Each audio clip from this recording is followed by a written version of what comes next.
For me, it all started with a very scary Black Friday letter. Those of you who are not at CMU, Black Friday is the name used until very recently for the once every semester, end of semester review of all the PhD students in the department. Could be very scary, and it ends up in a letter, which most of the time is fine, but sometimes it's threatening. So I'll go back a little bit. I grew up in Israel, and I knew that I always wanted to be a physicist. And I studied math and physics in Israel, and then somewhere between undergrad and grad, I was looking for physics graduate programs in the US, and somewhere between undergrad and grad, a very influential book came out called Gödel, Escher, Bach, mid-80s, some of you. Very influential for me, it really blew my mind and kind of introduced me to the idea of AI and understanding the brain. And I decided I wanted to understand the brain. I applied, of course, to Stanford and MIT to do graduate work. Stanford rejected me, MIT lost my application. They really did, they really did. But I was at the University of Chicago at the time, and Jeremy Feldman, remember one of the Connectionist guys, gave a talk there. I'm sorry? Jeremy Feldman, yeah. Gave a talk there, and I was really excited by this Connectionist thing, and I came to talk to him, and I told him, so where should I go? And he said, well, you should definitely go to Carnegie Mellon. And I said, Carnegie what? And he said, it's in Pittsburgh. And I said, where's that? Long story short, I ended up here to understand the brain.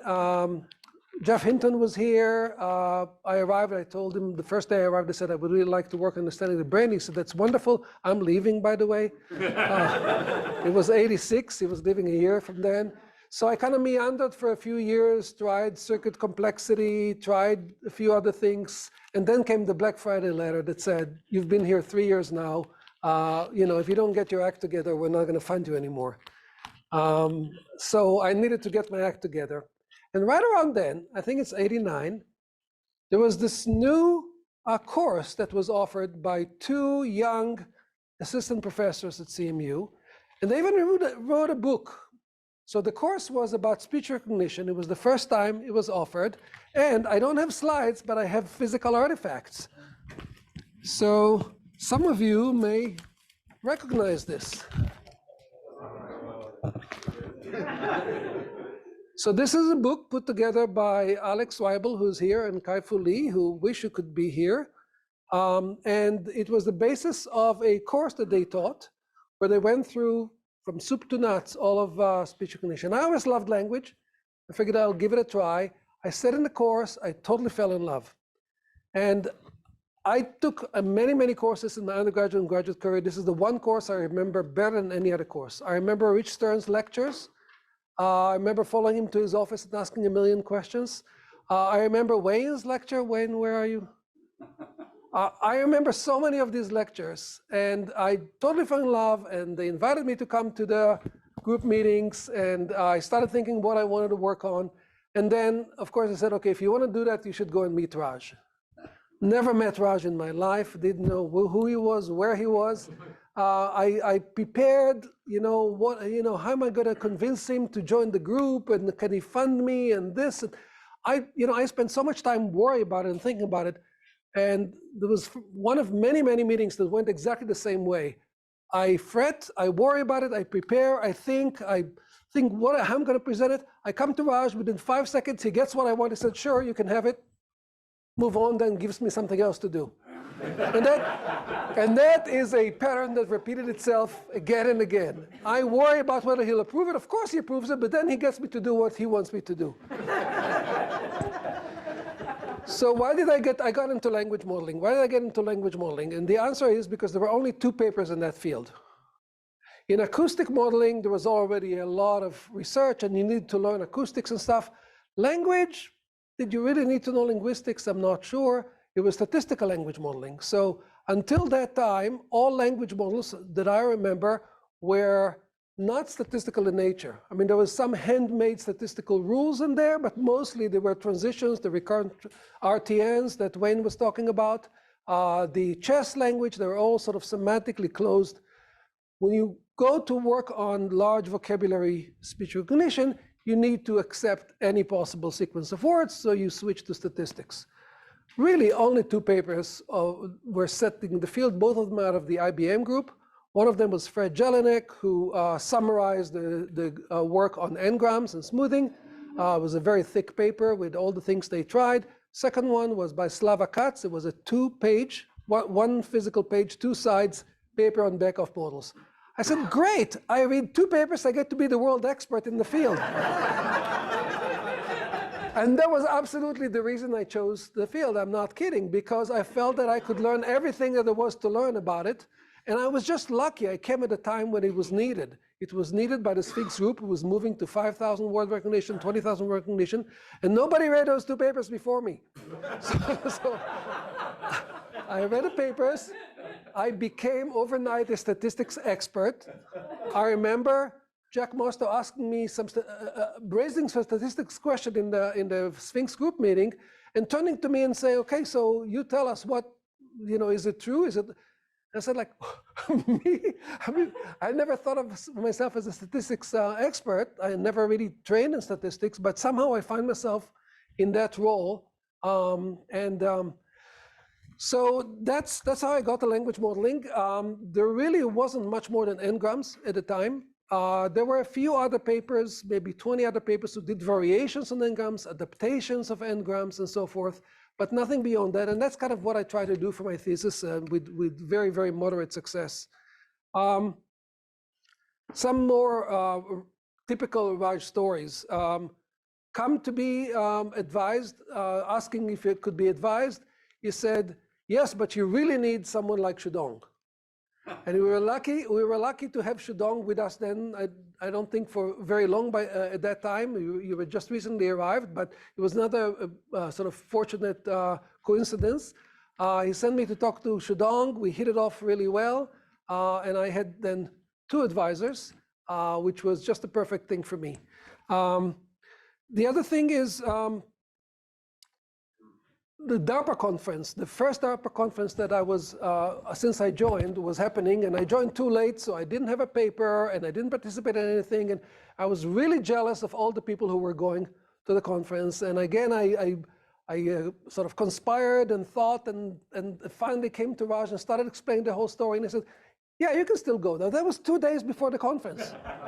And I just thought it was impossible, but he said, yeah, just go, we'll figure it out, just go. Classic Raj story. Next one, I wanted to go to a internship.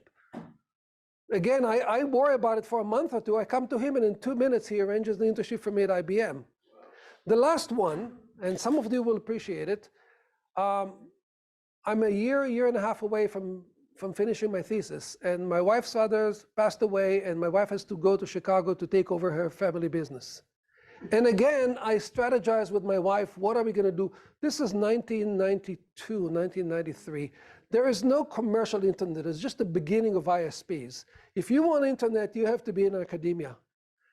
And how are we going to go back and forth? Maybe she'll go there for a few months. We have a young child. I should have known by then, just go and talk to Raj. But I go to Raj. I start explaining to him the whole thing. He said, what's the problem? Take your machines from here. I'll find a place for you to plug them at Northwestern University. Wow. Calls up his friend, Roger Schenk. The next day, I get an email from Roger Schenk. You can plug your computers there.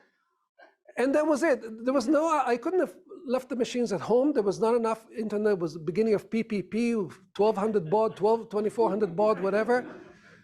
I sat at the institute in Northwestern that Roger Schenk was running. I was known as the guy with the bitching hardware, because I had much stronger computers than the entire lab together. I think I had a 1 MIPS.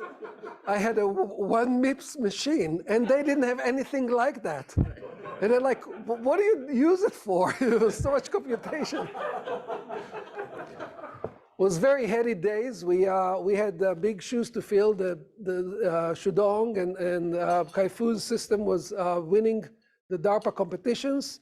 I remember being remote in Chicago. Lynn was running our competition, and every 15 minutes sending her a new language model. And then I changed my mind and created a new one and sent it. She said, too late, we already submitted. Okay, so that's Chicago years. Oh, one other thing I learned from Raj. I'm sorry to do that, but it's really true. So two things that really served me very well later as heading a research group in a department. One, I kind of touched on already. If somebody asks for something, first say yes. Then figure it out. But you first say yes and you first think yes. And it's very true. You first think yes. Your thought should be, why not? Sure, give it to them. The second thing is, Raj used to give me lots of things to do, and I just couldn't do all of them. I just couldn't, and I was getting a little worried until I realized he doesn't really expect me to do all of them. He keeps throwing things at me, hoping that something will stick, and he did it to everybody else. I'm sure all of you who worked with him, he gave you a lot more things, a lot more ideas, a lot more suggestions on what to do than you could possibly do in a lifetime. So that made me a little more relaxed. I don't really have to do it. I just need to think about it and do some of it. So there was it. One other influence I remember on me was the DARPA program, Charles Wayne specifically. When I joined, very few months after I joined, Charles Wayne came. So when I joined or when I got the PhD, I don't remember anymore. I think it was when I got my PhD, so this is 94. Charles Wayne came and gave a talk about the new DARPA program. And by then I was the language modeling part of the group. And he introduced us to the challenges of the program and talked about the amount of data that's been collected. So until then, my access to language model training data was, get this, 1 full million words worth of data, known as the Brown corpus. Brown corpus, I sent away for it. It cost like $20 to get the magnetic tape. I still have the magnetic tape somewhere, and it had 1 million words worth of data on it. Charles Wayne program had a lot more than that, and that was really exciting. And then, as we all know from the DARPA days, the name of that game was you define the target, you define the measurement, you set everybody loose on it, you measure their progress, and you support them by collecting data on something. And that was a phenomenal lesson because I took it for granted. Being a graduate student and then young faculty, it was like, it's the only way I knew how to work. You know, you have a definition of what you're measuring and you keep making progress on it. It's known to every engineer, but you move into other fields and it's not so clear to everybody. And when I moved to epidemiology, like 20, 30 years later, it occurred to me that they haven't heard of DARPA and they don't know how to do that. And it was an uphill battle to bring that into the community. Thankfully, it is there now and making good progress. I think this is the end of my talk. I don't know if I used my time, but thank you.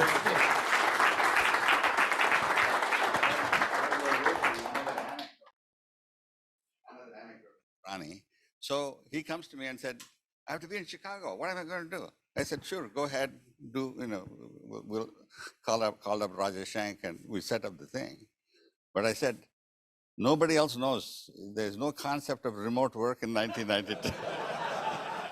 You're still an employee of CMU. You go wherever you sit.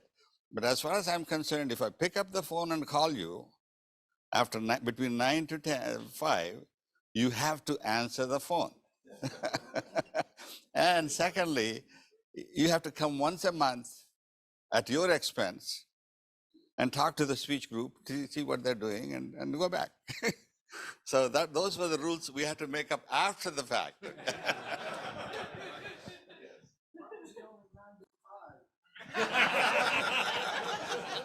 That was Raj. No, not mine either. Raj V2. Yeah. But you have to put some bounds on when I can call him.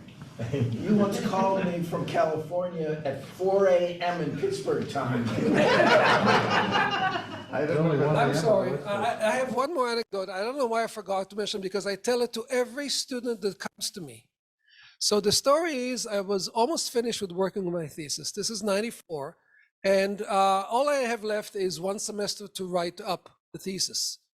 Because I was told by other students that you should figure about 1 semester to write it up after you've done all the work. And I come to Raj and I told him, I think I'm done. All I need is 1 semester. And he said, no. Salim Rukus, who's the external member of my committee from IBM, will be here in 3 weeks. Let's have it then. That's what he said. And I said, yeah, but I haven't written the thesis yet. He said, don't waste time on just write it, be done with it. You will thank me, you will start earning money. It's a waste of your time. You have other things to do. Everybody told me that you should allow 6 months, a semester to write your thesis. I went home and talked to my wife. We had one and a half kids by then. It was clear that I will need her cooperation. She was fully behind Iraj, as she has been for the last 40 years. She gave me complete write-off, just be by yourself, do whatever you need to do. I wrote like crazy, which was absolutely the best thing I've ever done. Thank you, Raj. You saved me 6 months of my life.